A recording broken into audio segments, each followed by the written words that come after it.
गोष्ट हिरे देणारा कम्प्युटर. एका शहरात मोहन आणि सोहन दोन्ही भाऊ त्यांचे वडील राम सिंग सोबत राहतात. दोन्ही भावांचं लग्न झालं आहे. मोहन मोठा आहे.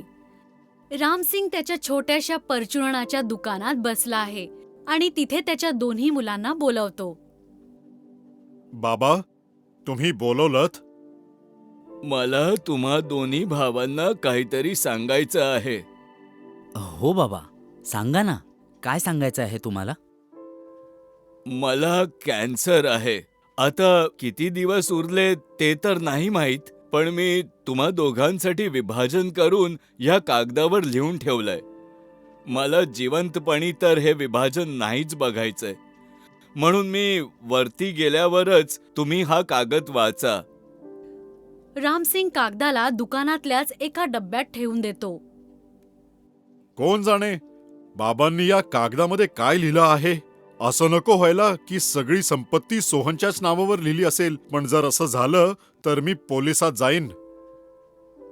मी नालायक आहे हे बाबांना माहीत आहे, म्हणून माहीत नाही त्यांनी माझ्या भागात काय लिहिलं असेल. मी नोकरी नाही करू शकत. तुम्ही दोघं काय विचारात पडले आहात? आधी मला मरून तर जाऊ द्या. नाही बाबा, असं काही नाहीये. दोन्ही भाऊ चालले जातात. काही दिवसांनीच रामसिंगचा मृत्यू होतो. सोहन, आता तो कागद पाहूयात की बाबांनी त्यावर काय लिहिलं आहे. दादा, काही हरकत नाही. तू बघ आणि नंतर मला सांग. नाही, तू पण ये. नाहीतर तू असं नाही म्हणायला पाहिजेस की दादानी विश्वासघात केला. दोघे भाऊ दुकानात जातात आणि डब्बा उघडून बघतात.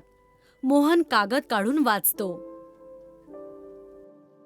मी रामसिंग माझ्या संपूर्ण जाणीवेने माझ्या संपत्तीचे भाग माझ्या दोन्ही मुलांमध्ये वाटत आहे. माझ्या मोठ्या मुला मोहनला माझी सर्व संपत्ती द्यावी आणि धाटक्या मुलाला घरात एक खोली, दुकान आणि खराब झालेलं कम्प्युटर देण्यात यावं. बाबांना बरोबर माहीत होतं की मी नोकरी नाही करू शकत, तरीही त्यांनी मला काहीच नाही दिलं. मला तर रस्त्यावर आणलं त्यांनी. ह्यात चूक तुझी होती. तू बाबांसमोर नेहमीच नालायक बनून राहिलास. तू तुझा अभ्यास पूर्ण करायला हवा होता. दादा, मला कधीच नोकरी करायची नव्हती. मला स्वतःची कंपनी सुरू करायची होती. तुम्ही बिल गेट्सलाच बघा, मलाही त्यांच्यासारखीच कम्प्युटरमध्ये खूप आवड आहे. आता तू बिल गेट्स तर नाही होऊ शकत ना, म्हणून स्वतःचं दुकान चालव आणि स्वतःचं पोट भर. ठीक आहे दादा. मी तुझ्या वहिनीकडून काही पैसे आणून तुला देतो, मग त्यातून तू तुझं काम सुरू करून टाक. मोहन पैसे आणायला जातो, पण त्याची बायको त्याला खूप वाटेल तसं ऐकवते आणि पैसे देत नाही. मोहन तोंड पाडून बाहेर येतो, पण सोहन त्या दोघांचं भांडण ऐकून तिथून निघून गेला असतो. सोहनकडे काही रुपये जमवलेले असतात आणि तो त्यातून दुकानात परचुरणाचं सामान भरून घेतो आणि दुकान चालवून स्वतःचा उदरनिर्वाह करतो. काय करायचं होतं आणि काय करतोय मी. एक कंपनी उघडायची इच्छा होती, पण एक लहानसं मुलांचं दुकान चालवतोय मी. काय सांगेन त्या मित्रांना ज्यांच्या समोर मी मोठ्या मोठ्या गोष्टी करायचो. जर का आज त्यांना कळलं तर काय होईल. सोहनचा एक मित्र रमण, जो दुसऱ्या शहरात काम करत असतो, तो सोहनला भेटायला येतो. त्याला बघून सोहन तोंड लपवतो. सोहन, कसा मित्र आहेस तू? तू तुझ्या मित्रालाही नाही ओळखलंस. मी रमण आहे. हो रमण, कसा आहेस भावा तू? खूप दिवसांनी आला आहेस. मला तुझी खूप आठवण आली. तुला तर एक मोठी कंपनी उघडायची होती ना, मग तू या छोट्याशा दुकानात काय करतोयस? काय करू भावा, नशीबच खराब आहे. भावा, आपला तर सेट आहे. 10 लाख वर्षाचं पॅकेज आहे आणि आरामात आयुष्य निघतंय. मला बाबांनी मालमत्तेत काही वाटा सुद्धा नाही दिला. जर तू फार मोठी स्वप्न नसती पाहिली आणि व्यवस्थित शिक्षण पूर्ण केलं असतं तर आज तुझं आयुष्य सुद्धा चांगलं चाललं असतं. सोहन त्याच्या नशिबावर रडत बसलेला असतो आणि रमण त्याची चेष्टा करून निघून जातो. एक दिवशी दुपारी सोहन दुकानामध्ये रिकामा बसला असतो. तेव्हा त्याचं लक्ष त्या जुन्या कम्प्युटरकडे जातं.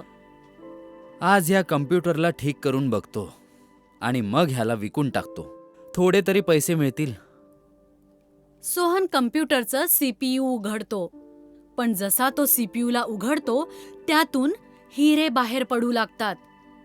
पूर्ण कम्प्युटर हिऱ्यांनी भरलेलं होतं आणि त्यात एक पत्र होतं जे त्याच्या बाबांनी लिहिलं होतं. सोहन पत्र वाचतो.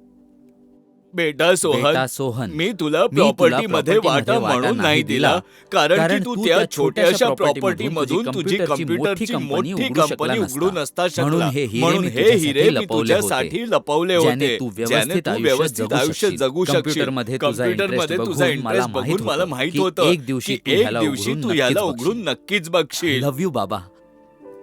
सोहन हिऱ्यांबद्दल कुणालाच सांगत नाही आणि स्वतःची कम्प्युटरची एक मोठी कंपनी उघडतो आणि वचन दिल्याप्रमाणे त्याच्या सर्व मित्रांना कामावर ठेवून घेतो.